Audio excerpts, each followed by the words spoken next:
Ibig niyo po bang sabihin, Mr. Chair, sa ngayon, tutol kayo sa pagsuspende ng VAT at excise tax? Huwag nating sabihin gusto nating ibigay itong kapangyarihan sa executive. Sa tingin niyo po ba, dapat o hindi ba dapat isuspende ng Kongreso ang VAT at excise tax sa langis?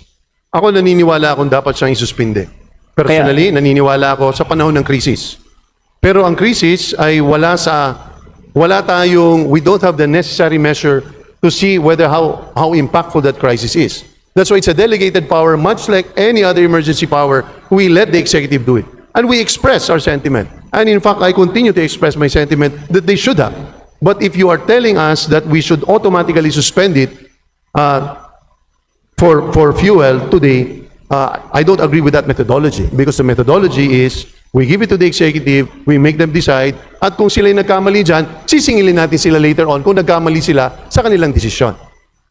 Mr. Chair, sabi ko po, hindi ko po patatagalin ang aking mga sinasabi dahil alam ko po nandito po ang ating speaker at nahimay naman natin to sa komite ng matagal na, pero ang aking panukala ay i-amend ang Kalinga Act para hindi na po ito maging katulad ng nakaraang bill na bibigyan lang ng kapangyarihan na baka hindi gagamitin at isususpindi na sa period ng 60 days ang value-added tax sa langis. Sana papayag ang ating speaker, ang ating chair na ito ay tatanggapin sa period of amendments. Mr. Chair, pwede bang maging bukas ang inyong isip na pagdating natin sa period of amendments, ipapasok natin ito sa Kalinga Act?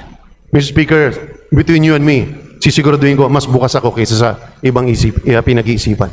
Salamat, Mr. Chair. At panghuli, tungkol din sa Section 23, nais ko din tanungin si Mr. Chair kung bukas din ang kanyang isip na magdadagdag tayo dito ng provision na ang Section 106 ng NIRC ay amendahan din para ang value-added tax sa lahat ng goods and services ay ibababa mula sa 12% patungong 10%.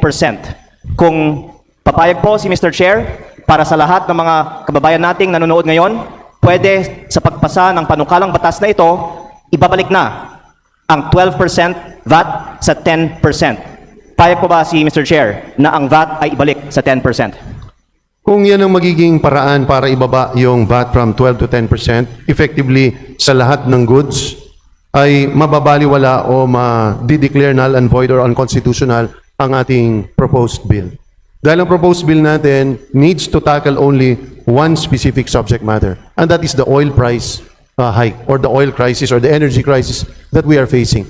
Once we intercalate that today, it's not an issue whether I agree with it or not, pero pag nilagay natin yan, garantisado magiging unconstitutional ito. Kaya marami tayong gusto pang ilagay dito, katulad ng minumungkahi mo, katulad ng minumungkahi ni Mr. Speaker ng mga representante ng mga manggagawa, ng mga health sector advocates, Mr. Speaker. Pero sabi ko, pag nilagay po natin lahat dito at hindi ito directly connected sa epekto ng energy crisis na temporary, ito ay masiset aside. At alam yan ng lahat ng abogadong nasa August Hall na ito, na yan ay napaka-basic constitutional tenet.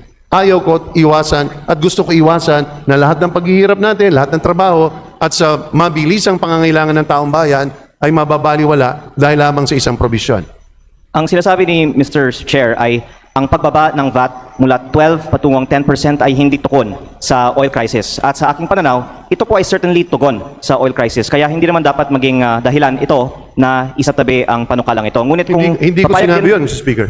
Hindi ko sinabi hindi yung pagtugon. Ha? Ako'y hindi Batanggenyo, ako'y Marikenyo, mas magaling kayo sa pananagalog at Pilipino. Pero namnamin mo yung pananalita ko. Hindi ko sinabing hindi yan pagtugon. Apektado ang apektado. Pero ang sinasabi ko, legally, hindi yan ang nararapat na pamamaraan o rota na dapat daanan. Kailangan very specific tayo dito kasi mababaliwala. And that's a very basic constitutional precept that for every bill, you can only have one subject matter. Sa aking pananaw, ito pong pagbaba ng value-added tax ay certainly pasok sa subject matter nitong bill. Pero rather than debating the form, okay po ako na ibang form basta maipasa itong substance. Kaya nais ko lang sana makuha ang commitment ni Mr. Chair na tatalakayan na sa Committee on Ways and Means sa susunod na pagdinig ang pagbaba ng VAT mula 12 tungong 10% at bago magka-recess muli ang Kongreso sa first week of June, mabigyan ng pagkakataon ang lahat ng mga miyembro ng 20th Congress na magbigay ng kanilang boto kung ibababa o hindi ang VAT mula 12 tungong 10%. Papayag po ba si Mr. Chair na yan ang deadline natin by the first week of June? Bagamat hindi ito related sa pinag-uusapan natin, Mr. Speaker, pero binibigay ko ang aking commitment. At ang commitment na hinihingi ko pabalik, bagamat wala ako naririnig pang mabigat na mga argumento pagdating sa numero, kung magkano ang kikitain, ano magiging overall effect kapag binabaan natin ang VAT, magkano ba ang magiging gains, windfall gain ng ating lipunan, ng bawat pamilyang nagpapakahirap. Hindi pa natin pinag-uusapan yon. Pero ang challenge ay binibigay ko. Sabi nga po, para mapagbotohan, kapag siya nakakuha ng pirma ng majority, ako na mauna, pipirma ako dyan para ibabayan.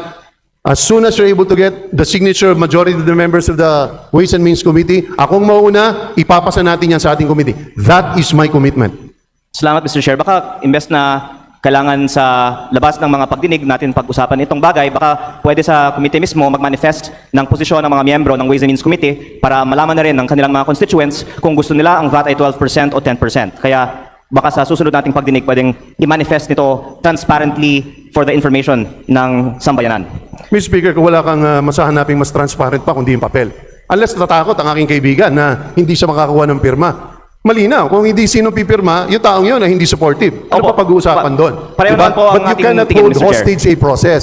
I'm giving you a way out by which I myself will personally sign and support your initiative, Mr. Speaker. Pero gawin natin sa tamang proseso. At ako ang mauna, kasama mo ako, kabagang mo ako dyan sa laban na yan. Thank you, Mr. Chair. Whether it's in writing or in a committee, okay po ako sa panukala ninyo na malalaman ng sambayanan ano ang posisyon ng bawat miyembro ng Ways and Means Committee, kung dapat 12% o 10% ang VAT sa mga susunod na mga linggo. And hindi ko na po pahahabaan ng talakayan kung dapat 12 o 10% o kung dapat automatic o discretionary ang suspension ng VAT o excise tax sa langis sa segment na ito dahil narito po si kagalang-galang na Speaker of the House. I believe that we still have the period of amendments to follow for the Kalinga Act. But may I just clarify, is the period of amendments going to follow today or will this be on a different day? It will be today. So those of us who are interpolating now still have time to discuss with the chair in between now and the period of amendments some of the proposals that we would put forth. And I would like to manifest that I don't think that we have a quorum in today's session and that I hope that before we move forward on the discussion of the Kalinga Act, the good chair will agree to amend Section 23 of the Kalinga Act. Thank you, Mr. Chair. Mr. Speaker, if I may, Yes. just to respond. Walang mas matibay pa na ebidensya kundi kasulatan. Ang mga Batanggenyong nakilala ko sa sinaunang panahon, sa kasaysayan, hindi lamang sinusulat sa papel ang usapan. Dugo ang ginagamit para tindigan ang kanilang paninindigan. Kung ang pang mangyayari lamang ay usapan, hindi natin alam sino present, sino absent, walang mas malinaw na basihan kundi papel. At yan ang challenge. Magtulong tayong dalawa. Ilagay natin sa papel, ikaw pipirma, ako pipirma, kumbinsin natin ang ating mga kasama. At kapag yan ay umabot tayo ng majority, sinasabi ko sa iyo, approve pagdating yan sa ating committee. Kung magtatagal tayo sa debate sa committee, walang katapusan yan. Ang mangyayari dyan, magiging pasikatan na naman. Maglalabas tayo sa kung saan-saan. Tayong dalawang kawawa dyan. So patunayan ng ating mga kasama, supportive ba sila o hindi? Maglabas tayo ng kasulatan. At sumulat tayong dalawa, pirmahan natin yan. Wala ka nang masahanapin pang ebidensya. 100% agree po ako kay Mr. Chair tungkol sa pagperma para sa pagbaba ng VAT sa Ways and Means Committee. Pero tungkol sa Kalinga Act na sa aking pagkakaalam ay for approval ngayong araw, ang kasulatan naman po ay napakalinaw sa Section 23 na ang panukala ko ay amendahan. Ang the President may maging the following shall be suspended for a period of 60 days. At uulitin ko po muli, sa tingin ko, wala tayong quorum sa araw na ito. Kaya sana sa mga susunod na minuto, pwede natin talakayin kay Mr. Chair kung papayag siya na amendahan natin para maaprubahan ngayong araw ang Kalinga Act. Salamat po.